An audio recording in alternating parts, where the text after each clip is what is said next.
Здравейте, казвам се Теодора и съм от България, от град Сливен. Когато реших да си направя операция ринопластика и на корема абдоминопластика, потърсих в интернет, но на повечето места, в повечето болници ми отказваха да направят две операции заедно. Единствено в болницата се съгласиха да направят заедно двете операции. Свързах се с координаторката Майя, която организира моето пътуване и приема ми в тази болница.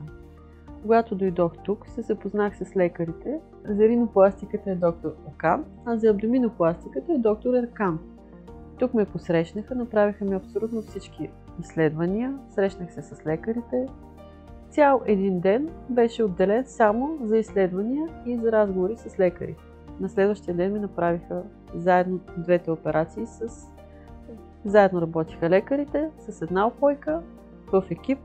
Чувствам се вече прекрасно. Операциите минаха преди 5 дена. Днес ми извадиха тампоните от носа. Всичко е наред. Всичко е страхотно.